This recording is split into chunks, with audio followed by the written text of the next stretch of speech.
Les choses qui bénissent les nations n'ont pas la couleur des nations. Ces choses-là ont la couleur de Dieu lui-même. En d'autres termes, ce ne sont pas ces choses de venir vers une nation, mais c'est aux nations d'aller vers ces choses qui sont universelles. Ma prière est que toi tu sois compté parmi ces gens-là. Que tu deviennes l'incarnation de la volonté de Dieu dans ta génération. Que tu deviennes celui par qui le peuple va voir la lumière venir. Et qu'à cause de toi que les gens ne pleurent plus. Si c'est à toi que je parle, donne-moi 3 fois un amen. Alléluia.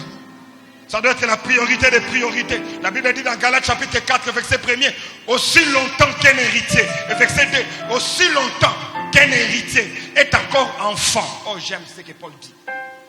C'est fort. Aussi longtemps qu'un héritier est encore enfant, il ne diffère en rien d'un esclave. Mais Paul ne s'arrête pas là. Il dit ce qu'il faut faire. On prend l'héritier qui est enfant, on lui donne à des instituteurs, on lui met sous leadership d'un administrateur pour qu'il le fasse quoi? Pour qu'il enseigne. C'est alors que l'héritier pourra régner. On ne peut pas régner plus loin que la qualité de l'éducation que nous avons. Je vais vous dire une chose. Lorsque l'école est en panne, les requêtes se multiplient dans les églises.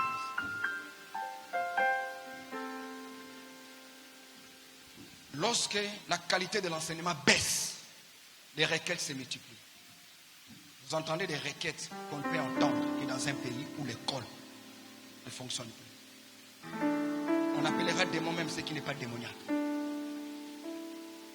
On cherchera même la délivrance là où on l'a déjà obtenu. Pourquoi?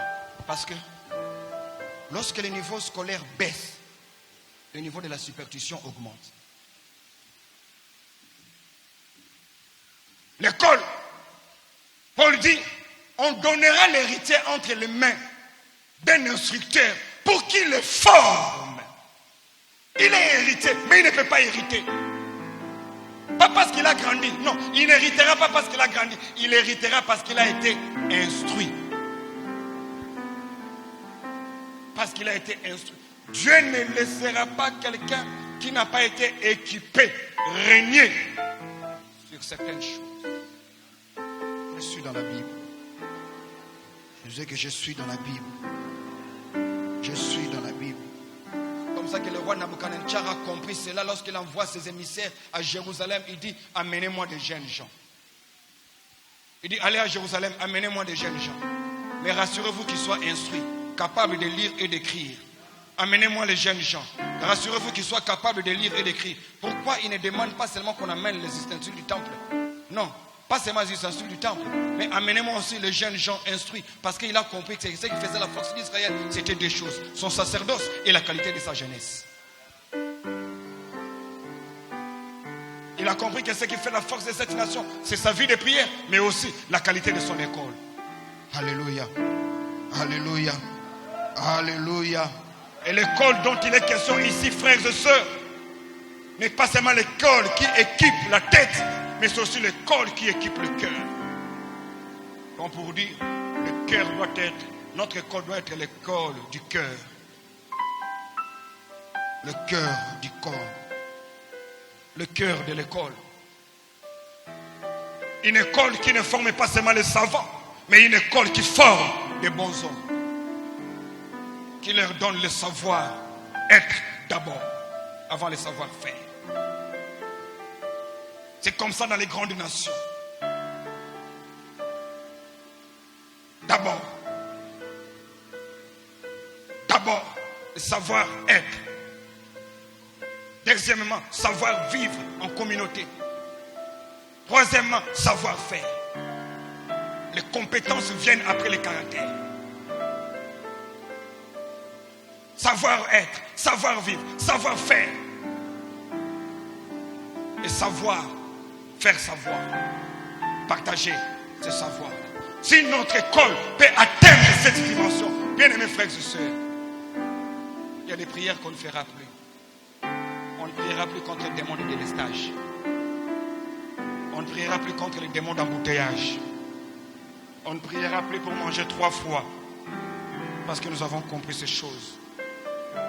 Quatrième fondement. Quatrième fondement. C'est le travail. c'est le travail. C'est le travail. Quand vous montez dans les dimensions prophétiques, vous voyez c'est à quoi ressemble cette nation. Et que vous redescendez dans la dimension humaine, vous pleurez. Nous sommes loin d'être ce que Dieu avait voulu que nous soyons. Pourquoi? Parce que nous avons diabolisé le travail. Le travail n'est pas diabolique, le travail n'est pas une punition. Dans Genèse chapitre 2, le verset 15, quand Dieu demande à l'homme de cultiver la terre, l'homme n'a pas encore péché. Et remarquez que Dieu donne même du travail à l'homme avant de lui donner une femme. Il dit cultive la terre. Cultive la terre. Parce que pour Dieu, le travail n'était pas une punition, le travail était pour l'homme une manière de lui rendre culte. Et nous n'irons pas loin en tant que nation si nous ne commençons pas pour nous en tant que chrétiens. Si c'est vrai que nous sommes majoritaires ici, nous devons aussi l'être par l'amour et la culture du travail. C'est-à-dire quoi? Que pour les enfants de Dieu, le travail doit être un culte qu'elle aura en Dieu. Et pour les païens, une culture.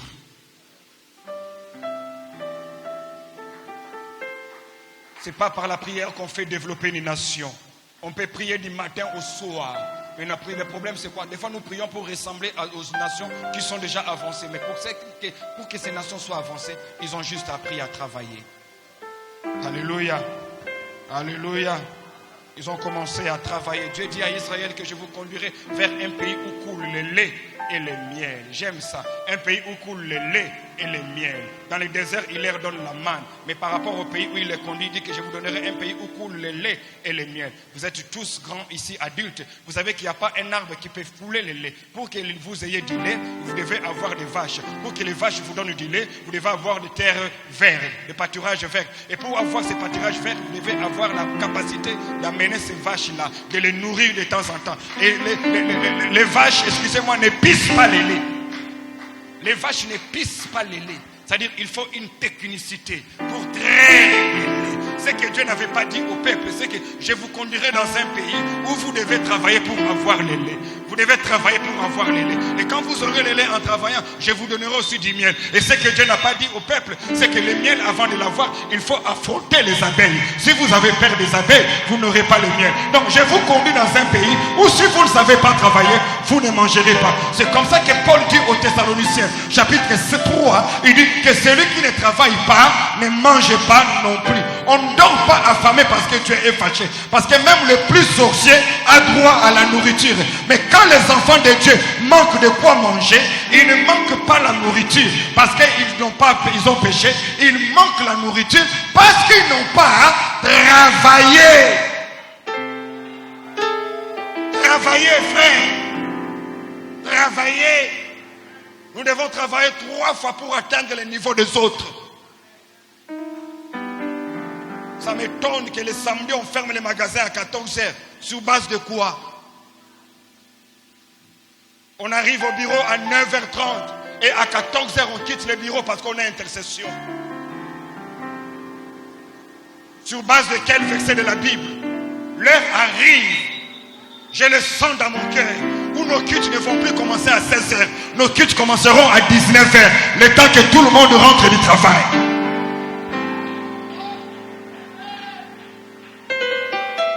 Tout travail procure de l'abondance. Il faut que les enfants de Dieu apprennent à travailler. Il faut qu'ils apprennent à travailler. Frère, nous ne travaillons pas assez. Il suffit de voir autour de nous pour nous rendre compte que nous ne travaillons pas assez. Les enfants vont à l'école à 8h et à 12h ils sont à la maison. Allez dans tous les autres pays du monde. À 14h, 15h, l'enfant n'est pas encore là. Et pourtant, ils sont très loin par rapport à nous.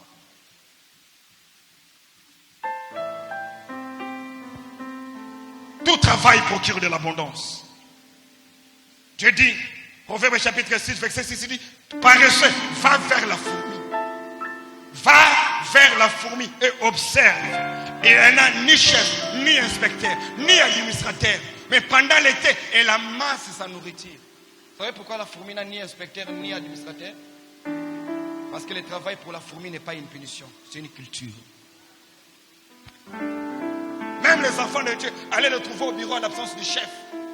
Ils font autre chose, ils ne travaillent pas.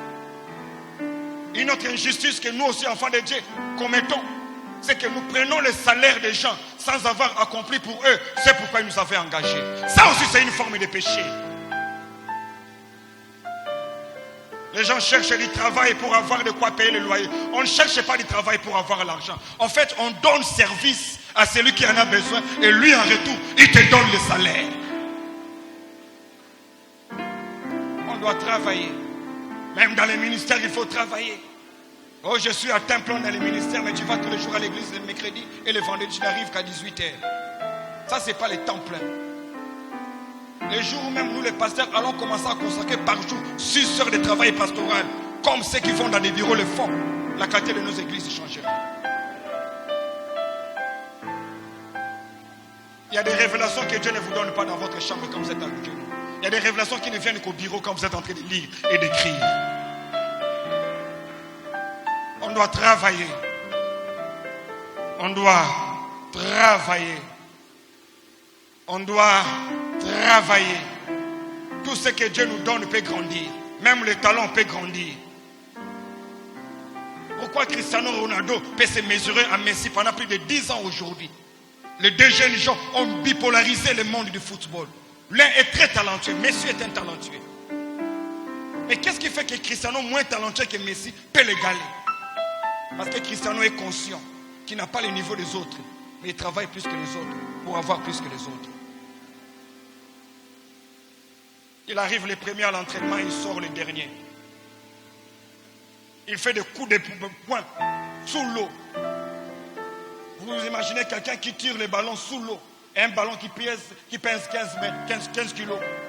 Vous le sortez sur un terrain, vous demandez de tirer un penalty. Ce n'est pas les Mazara. C'est aussi le travail. Je disais que c'est aussi le travail. Ce n'est pas que ça. En 1950, 1960, la Corée du Sud était parmi les pays les plus pauvres au monde. Mais lorsqu'en 1961, après un coup d'État, le général qui arrive, il dit priorité. Tout le monde doit travailler. On travaille et puis parce qu'on termine à telle heure. On travaille et on finit quand le travail finit. La fin du travail, c'est quand le travail finit. Les gens travaillaient jusqu'à 22 heures. Les gens dormaient jusqu'à 23 heures. Et à 4 heures du matin, on revenait encore pour travailler. C'était un des pays les plus pauvres, pillé à plusieurs reprises, colonisé par le Japon, sans avenir. Et je vais vous dire, sans prophète. À part quelques missionnaires protestants qui venaient y prêcher. On a imposé le travail. On évitait les embouteillages. Pas parce que quelqu'un doit passer, mais pour que les gens arrivent tôt au bureau. Et ils doivent finir un travail qui est au bureau. Là, ils sont qu'en 1961. Quand vous entrez dans la ville de Séoul, c'est un bidonville. Des petites cases. Des gens très pauvres. Mais en 2007, la Corée du Sud va se ranger comme étant 3e puissance économique mondiale. Ça aussi, c'est un miracle. Mais un miracle que Dieu fait au travers des hommes. Le miracle n'est pas que la disparition de Mbassou.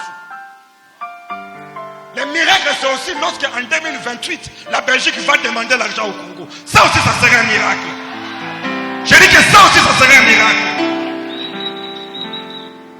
Le miracle, c'est aussi ce qu'en 2027, quand quelqu'un va quitter l'Asie pour venir se faire soigner dans les hôpitaux congolais, ça aussi, ça serait un miracle. Mais pas un miracle que Dieu a fait. Un miracle que nous avons fait parce que nous avons compris quels sont les fondements. 2007, 3e puissance mondiale. Première puissance des chantiers navals au monde. Alors que 20 ans avant, les chantiers n'existaient même pas. Tous les gros bateaux, les gros paquebots, les gros yachts sont fabriqués en Corée du Sud. Pourquoi? Ils ont décidé de travailler. À un moment donné, lorsqu'on considère sa vie, la vie de ta famille, la situation que vous vivez dans la famille, tu n'as pas le droit d'aller au lit à 20h et te réveiller à 8h et nous raconter les rêves que tu as fait. C'est une honte. C'est une honte. Quand je me suis rendu compte que j'étais à la tête d'une très petite église, j'ai décidé de lire ma Bible comme si on me poursuivait. Oui. Je me suis dit, si je ne me donne pas la chance le ministère ne me donnera pas la chance. Si je ne me booste pas, Dieu ne va pas me booster. Je lirai la Bible. Je commençais à travailler. Je commençais à travailler.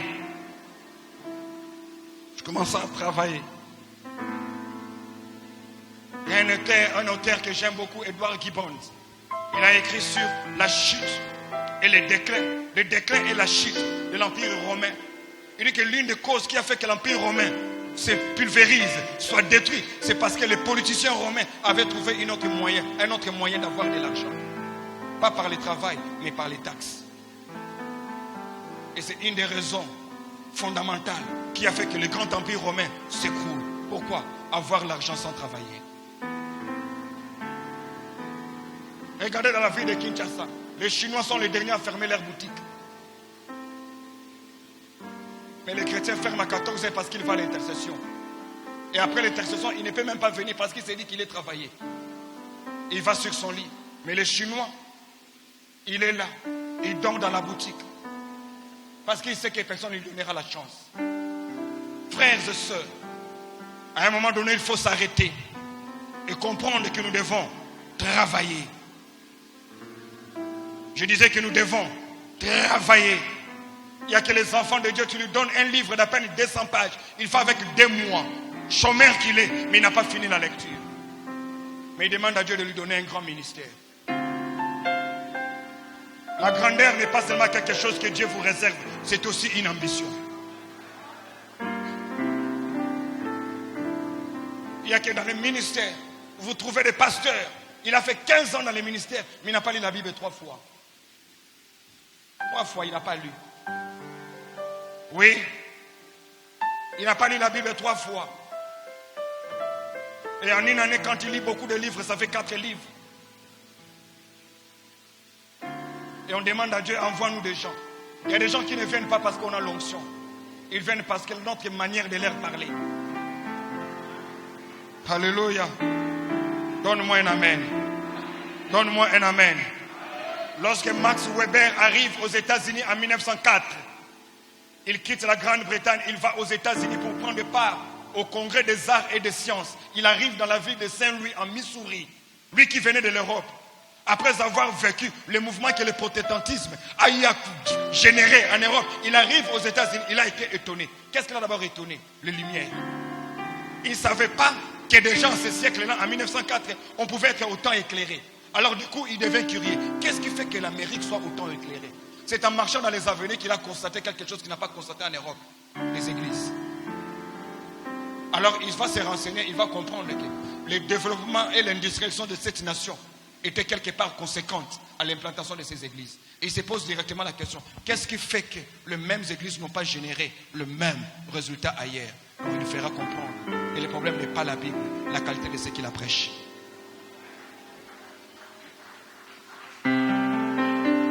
Le travail. Dis avec moi le travail. Comment on dit avec moi le travail? Comment on dit avec moi le travail? Frère, tu dois travailler. Je comprends. Tu dois travailler. Travailler comme personne n'a travaillé dans ta famille. Travailler comme personne n'a travaillé avant toi. Travaille. Travaille. Qu'avant les 5 prochaines années prédicataires, que tu aies lu la Bible au moins, j'ai dit au moins 5 fois. Puisque c'est le livre grâce auquel tu vis. Tu dois la maîtriser, cette Bible. Tu dois la comprendre comme personne d'autre dans ta génération. Tu dois la lire. Tu dois beaucoup prier, mais tu dois te rassurer que tu travailles beaucoup aussi. Parce que si la prière était une voie de développement, le Congo serait très loin. L'Afrique serait très loin. Lorsque vous arrivez au pays comme le Nigeria, vous allez être étonné de l'esprit du travail qui caractérise ce peuple. Le Nigeria est un peuple bosseur. Qu'il soit dans les ministères ou pas, c'est un peuple bosseur. Et travail. La plupart des grands ministères que j'ai visités, tous ces pasteurs ne prêchent pas de manière extraordinaire. Mais ils sont insidieux au travail comme vous n'avez pas dit. L'étonnant, ce n'est pas que tu le trouves en train de travailler. Ce qui étonne, c'est quand il ne travaille pas. Tu te poses la question comment il ne travaille pas. Parce qu'il travaille. Ils sont conscients. Vous imaginez que tout ce que Jésus a fait, il a fait en 3 ans. Tout ce que nous lisons de Jésus, il a fait en 3 ans. Quoi de plus normal que quand il entre dans une barque en pleine tempête qu'il dort? Il n'a pas dormi parce qu'il a pris le Valium. Il a dormi parce que son corps était fatigué. Mais là où il allait encore pour délivrer les fous de Gadara. Il travaillait. Nous n'avons pas toute la vie devant nous. Nous avons des ambitions, nous avons des projets, mais Dieu seul sait combien d'années il nous reste. Ce que nous devons apprendre, c'est à maximiser. À un moment donné, il faut s'arrêter, comparer les années qu'on a atteintes dans la vie et les résultats qu'on a atteints dans la vie. Il faut travailler. Les années sont comme une terre et ne donnent rien si vous n'avez rien placé. Il est possible qu'en 3 ans, que tu atteignes les résultats que les autres ont atteints en 17 ans. C'est possible. Si seulement tu décides que pour toi, il n'y aura plus de congés. Travailler. Quand on considère les retards qu'on a, on va chercher d'autres moyens de revendiquer. Il n'y aura plus de journées villes mortes parce qu'on connaît les retards que nous avons. Il faut sacraliser le travail. C'est en travaillant qu'on complète l'œuvre créatrice de Dieu. Le Dieu tout-puissant, il a travaillé, pas 1 jour, pas 2 jours, 6 jours. Il s'est reposé 1 jour. Donc la loi, c'est qu'il faut travailler 6 et se reposer 1. Mais nous avons inversé. Nous travaillons 1 jour et nous nous reposons 6 jours. Le docteur Paul David Yongisho, il prêche à 7 cultes le dimanche, mais le mardi soir, il finit de préparer sa prédication. Ce n'est pas parce qu'il a le Saint-Esprit, c'est la culture de son pays. 7 cultes le dimanche, mais le mardi soir, il a déjà fini de préparer. Pourquoi? Pas parce qu'il a l'onction, parce que c'est dans la culture de son pays. Un enfant de 13 ans en Corée du Sud peut dormir à 2h du matin. À 2h du matin. Parce que quand il revient de l'école à 15h, il va faire un autre cours. Et quand il revient, il ne dort pas s'il n'a pas fait les devoirs. C'est culturel. Aujourd'hui, quand vous allez demander du travail et que par malchance, il y a un Allemand parmi vous, on prendra l'Allemand. Parce qu'il n'y a pas un peuple qui a une bonne réputation de bosseur en Europe comme l'Allemand. L'Allemand travaille. Il a fallu juste en 1945 voir ce que la Deuxième Guerre a fait de son pays. 1945. La Deuxième Guerre mondiale a totalement détruit son pays. Mais aujourd'hui, c'est la première puissance économique en Europe. Il est possible de travailler et de voir les anges venir admirer votre travail. Il est possible que les gens prennent des vols, viennent visiter votre pays pour voir ce que vous avez fait. Il est possible. Je suivais un jour une prédication. J'étais ici au stade de Martyr. Jusqu'à 22h, les bishops David ont aidé pour prêcher. On a quitté le stade presque à 23h. Il est rentré. Et le lendemain matin, à 8h, il prend la parole au chapelle des vainqueurs. Et il dit qu'il est debout depuis 3h du matin pour préparer sa prédication. Ça m'a défié. Avec tout ce qu'il est, tout ce qu'il a. Il finit à 22h. Moi, je n'ai pas prêché. Mais ce jour-là, je me suis réveillé à 7h et je n'ai pas prié la nuit parce que j'étais fatigué. J'ai compris, il y a des choses que Dieu ne donne pas à tout le monde. Jusqu'à ce qu'il voie votre détermination à vouloir travailler et à devenir meilleur. Alléluia. Alléluia. Alléluia. 5e fondement. 5e fondement. 5e fondement, c'est ce que j'appelle l'intelligence financière. Ou la culture commerciale. Deutéronome chapitre 1er, le verset 1 à 3, l'Éternel dit: si tu obéis à la loi de l'Éternel ton Dieu, tu mets en pratique ses préceptes, l'Éternel fera de toi, te donnera la supériorité sur les autres nations. Il dit: il te bénira dans les champs et il te bénira dans la ville. L'Éternel Dieu dit: il te bénira dans les champs et il te bénira dans la ville. te bénira dans les champs où tu produis. Il bénira ta terre pour qu'elle produise bien. Et il viendra ensuite te bénir dans la ville où tu viens vendre. Une nation ne peut pas se développer si le peuple n'a pas développé, permettez la tautologie, cette culture de vendre avant d'acheter. Oui, nous devons tous apprendre d'abord à vendre quelque chose et à acheter avec ce qu'on a gagné en vendant. Le grand peuple, les grands hommes ont appris que l'argent ne se gagne pas par la prière, que l'argent se gagne par les services que l'on vend ou que l'on rend aux autres. Alléluia. Alléluia. Dieu te bénira dans les champs, il te bénira dans la ville. Nous devons modifier notre relation que nous avons avec l'argent, notre perception, notre conception que nous avons vis-à-vis de l'argent. J'ai compris une chose, que la meilleure façon d'avoir de l'argent, c'est en travaillant. Mais vous ne pouvez pas vous épanouir, vous émanciper dans la vie si vous n'avez que les salaires. La meilleure façon pour vous de devenir plus riche, ce n'est pas avec votre enveloppe salariale, c'est avec ce que vous gagnez. Il faudrait que la nation soit une nation qui contient un peuple marchand, un peuple qui vend, un peuple qui pense économie. Parce que la puissance d'une nation n'est pas d'abord politique, elle est d'abord économique. Il y a des pays très forts, avancés militairement, mais ne peuvent pas être très forts, ces nations. Pourquoi? Parce que sur le plan économique, elles sont très faibles. Et l'Église doit enseigner ces choses. Les fidèles doivent faire des affaires. Les enfants de Dieu doivent apprendre à vendre. Il ne faut pas attendre que ton mari meure pour que tu commences un ligalo devant la parcelle. Un tiers des paraboles que Jésus a données dans les évangiles tournaient autour des finances. Pourquoi? Parce que la vie est essentiellement économique, la vie est essentiellement financière. Nous ne serons pas ici ni têter l'argent. La salle a été louée, les instruments ont été loués, l'invitation a été imprimée avec de l'argent. Donc vous voyez que même pour vous inviter à écouter ces choses, il a fallu de l'argent. Rien ne peut se faire sans l'argent. Après Dieu, il faut développer l'intelligence d'avoir de l'argent. La différence entre Joseph d'Arimathée et les disciples avaient l'onction, mais n'avaient pas l'argent. Alléluia. Alléluia. Alléluia. Il y a des choses qui doivent nous révolter. Nous avons plus de 14 banques aujourd'hui au Congo. Aucune de ces banques n'est congolaise. Aucune de ces banques. Aucune de ces banques n'est congolaise. Il n'y en a pas.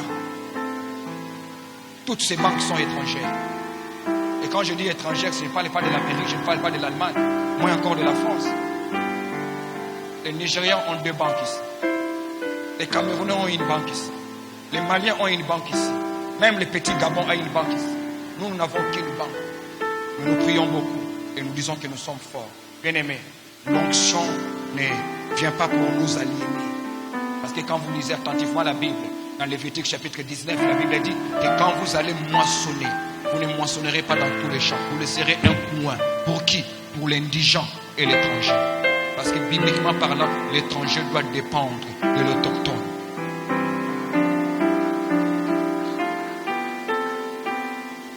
Alléluia. Alléluia. Quand un Chinois vient ici, il ne va jamais chercher du travail chez un Congolais. Un Dingari ne va jamais chercher du travail chez un Congolais. Bien aimé, la Bible, elle est riche et la Bible, elle est complète. Elle est riche. Cette Bible, elle est au ciel. La malédiction dans une nation, c'est lorsque l'étranger domine l'autochtone. Et la domination n'est pas politique, la domination est toujours économique. C'est l'étranger qui dira qui sera votre chef, qui sera votre député, parce qu'il aura les moyens de soutenir leur candidature. L'Église doit avoir un regard averti. Vous avez suivi avec moi les informations. Et lorsque l'actuel chef d'État est devenu chef d'État, le premier à le visiter et lui amener une enveloppe, c'était qui? Hein? Oui, nous on sait juste se limiter à des analyses politiques. Ah, il a refusé, c'est bien, il a refusé, c'est bien. Le problème n'est pas qu'il refuse. Pourquoi sont-ils partis?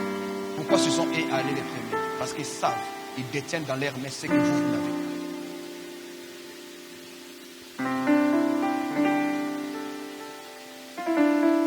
La délivrance est aussi économique. Lorsque vous lisez les cantiques de Myriam dans Exode chapitre 15, il vous dira pourquoi Pharaon a suivi le peuple d'Israël. Myriam dit, les méchants se disaient que je les poursuivrai, je les rattraperai et je récupérerai le butin. Pharaon n'a pas suivi Israël. Pharaon a suivi les trésors qu'Israël a amenés. Aussi longtemps que nous n'avons pas cette culture, nous ne changeons pas notre manière de voir l'argent. Aussi longtemps que nous continuerons à diaboliser ceux qui s'épanouissent, ceux qui obtiennent plus d'argent en disant qu'ils sont magiciens, nous n'avons pas d'avenir. Beaucoup de riches sont magiciens, mais tous les riches ne sont pas magiciens. Salomon était très riche, Salomon n'était pas magicien. Tout ça pourquoi? Parce que lorsque le niveau de l'intelligence baisse, la superstition augmente. Vous demandez à Dieu des millionnaires, mais vous cessez de croire à ceux qui ont touché des millions. Pourquoi? Parce que notre écriture nous empêche de voir les choses de cette manière. Et moi je suis certain, j'ai foi que ce n'est plus pour longtemps. J'ai foi que ce n'est plus pour longtemps.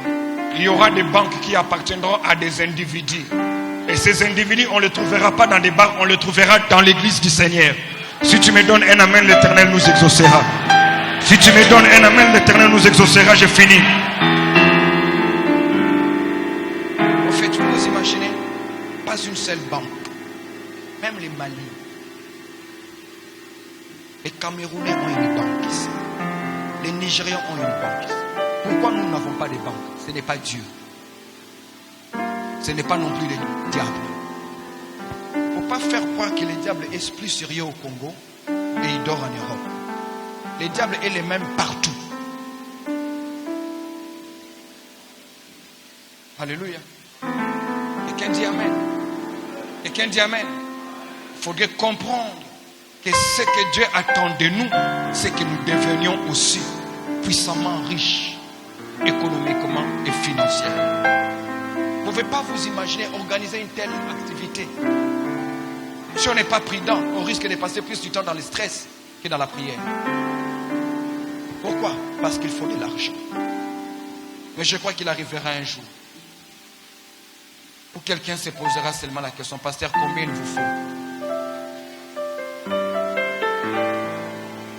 Je répète, ça va arriver. Ce matin encore, je l'ai demandé au Seigneur. Et il m'a dit, prêche, ça arrivera. Ou quelqu'un se lèvera et dira, pasteur, combien il vous faut? Et pour que cela arrive, nous devons changer notre perception par rapport à l'argent. Comprendre que l'argent n'est que le résultat de ce que les autres nous donnent en échange du service qu'on leur a rendu. On ne donne pas l'argent au mécanicien parce qu'il est bon. On donne l'argent au mécanicien parce qu'il a réparé quelque chose que toi tu ne pouvais pas réparer. Quand tu augmentes tes compétences, tu augmentes tes revenus. Tu ne payes pas $50 au salon de coiffure juste parce que ce salon-là est joli. Tu payes parce qu'ils t'ont rendu beau. Parce que toi-même, devant ton miroir, tu ne peux pas te rendre aussi belle comme cela. Alléluia. Alléluia. Alléluia. Lorsqu'un juif perçoit son salaire, lorsqu'il perçoit son salaire, un juif, qu'est-ce qui fait que le juif soit riche? Qu'est-ce qui fait que les riches soient puissants? Pourquoi les riches qui est lui aussi fils d'Abraham est puissant et nous aussi qui sommes fils d'Abraham, nous ne sommes pas puissants? Les juifs n'ont pas Christ. Mais ils ont bien obtenu les lois de Dieu. Les préceptes des lois, ils veillent sur cela. Nous, on a Christ. On ne veut pas veiller à ces choses-là. Un juif, quand il touche son salaire, pasteur, le salon de coiffure va se faire coiffer, c'est un salon de juifs. Quand il donne à son femme l'argent, le magasin où elle va acheter la nourriture, c'est un magasin de juifs. Ce magasin-là, quand il va lui aussi aller chez un cordonnier, c'est un cordonnier juif. L'argent traverse les mains d'au moins 18 juifs avant de retourner dans la banque. Ce qui fait que l'argent qui entre dans la main d'un juif ne sort pas de la communauté. Elle reste là. Mais nous, chaque mois, nous achetons. Mais nous ne posons pas la question, nous achetons chez qui?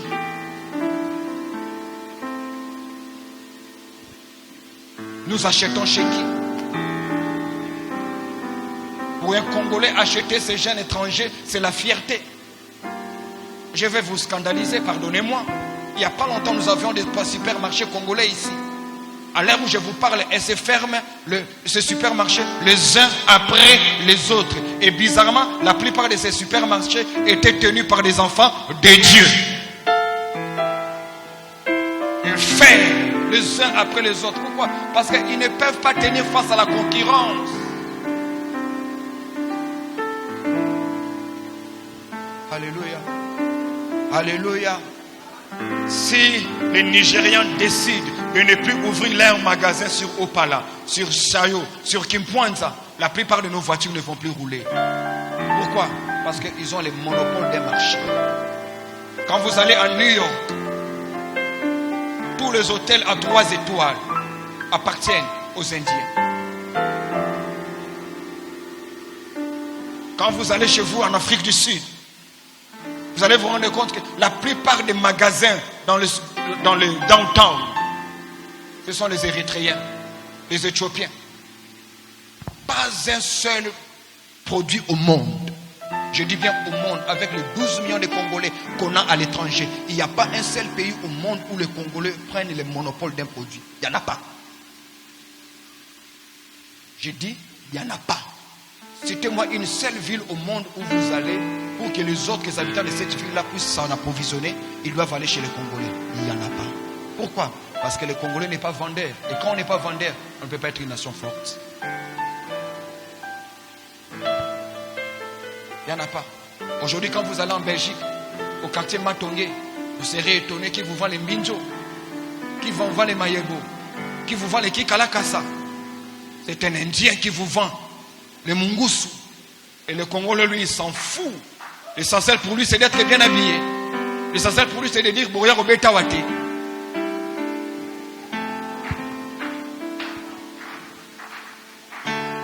Pas un seul au monde. Vous allez aux États-Unis, la plupart des stations d'essence sont tenues par des Chinois. Pourquoi? Parce qu'ils ont cette culture de la vente. C'est comme ça que nos églises sont pauvres. Nous ne sommes pas pauvres parce qu'on manque du travail. On peut s'épanouir même sans travail.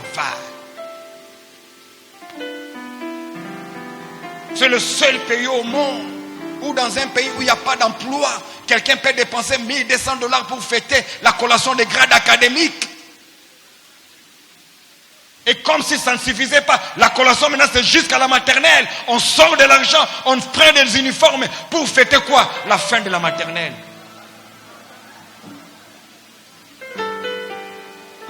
Frère, vous ne pouvez pas vous imaginer combien Dieu pleure.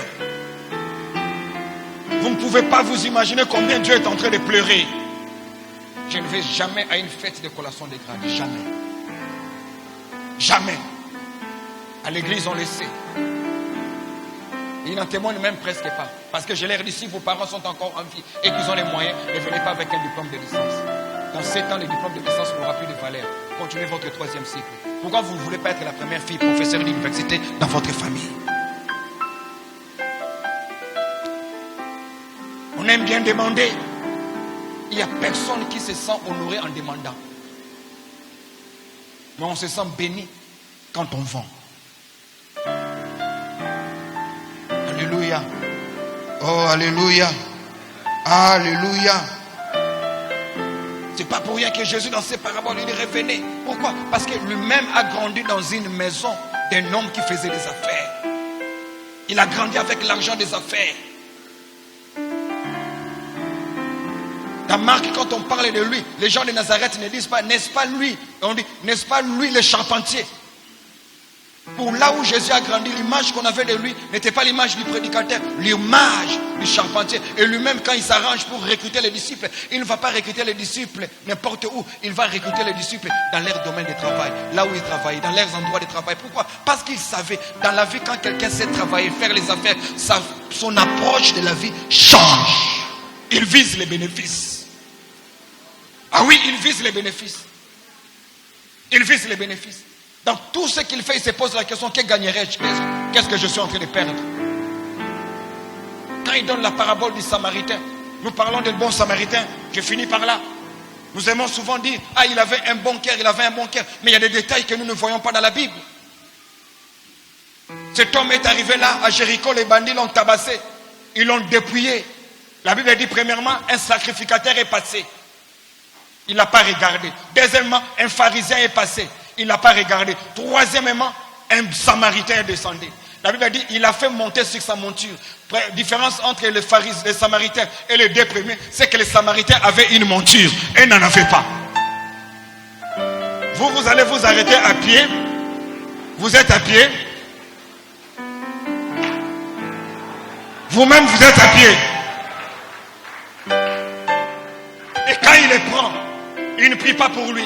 Il l'amène dans une auberge. L'auberge n'est pas gratuite, il faut payer. Je comprends pourquoi les sacrificateurs à Betikara, pourquoi les pharisiens à Betikara. Il le prend, il l'amène dans une auberge. Il lui prend soin de lui. Si tu as encore des dépenses, fais-les. Je pars. À mon retour, je reviendrai payer. Avoir un grand cœur ne suffit pas. Il faut avoir un grand cœur, mais aussi avoir quelque chose.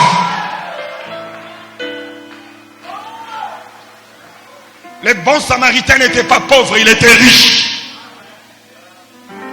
Il n'avait pas de vexé.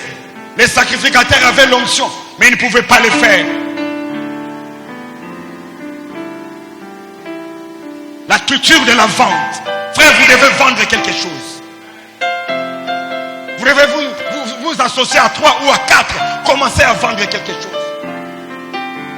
N'allez pas à Dubaï parce que vous avez $3000.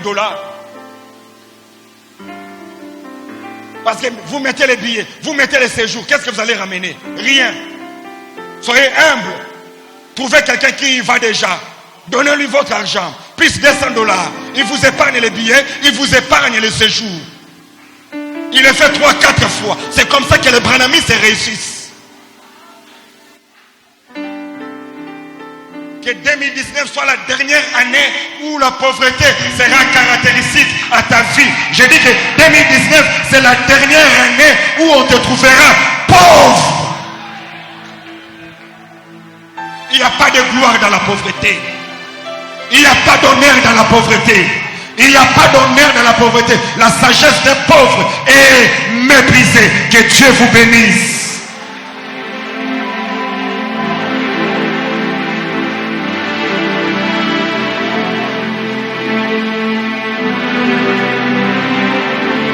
Tiens-toi debout.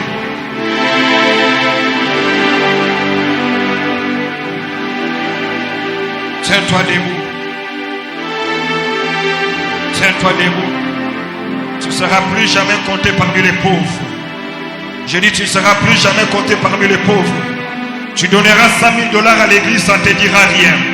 Tu sortiras des millions de chèques, $1 million, ça ne te dira rien. Je suis en train de voir Dieu donner de l'équilibre financier dans ta vie.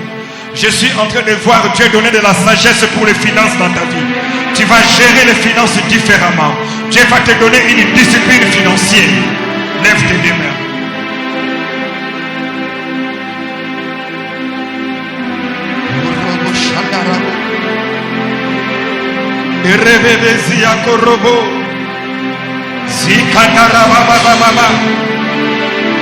Je le crois, l'heure arrive.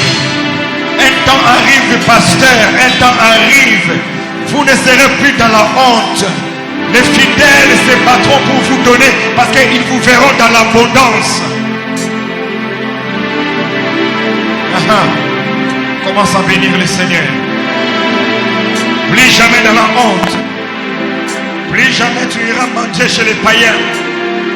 Plus jamais. Que le Dieu de Salomon soit ton Dieu. Que le Dieu de Salomon soit ton Dieu. Que le Dieu de Salomon devienne ton Dieu. Que ce Dieu-là t'enrichisse. Qui te donne la capacité d'épargner. La capacité d'investir.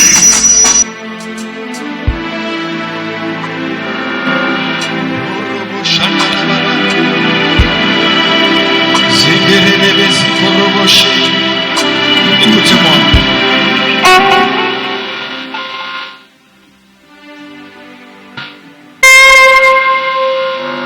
Deux choses mettent fin à la pauvreté. Premièrement, le travail. Deuxième chose, l'investissement. Et dans l'investissement, il y a deux dimensions. Il y a la dimension spirituelle et la dimension économique. On investit dans un projet, mais on investit aussi dans les choses de Dieu. Nous allons prier et demander à Dieu qu'il accorde de la sagesse, qu'il accorde de l'intelligence à notre nation. Et que l'Éternel nous aide à ne plus jamais être identifié à la honte et à la médiocrité. Élève ta voix et prie. Alléluia.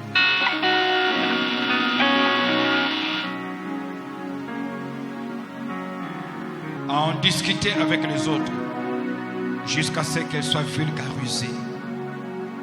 Car ce sont sur ce fondement que toi, éternel Dieu, tu veux que nous puissions ériger une nation forte, puissante et grande.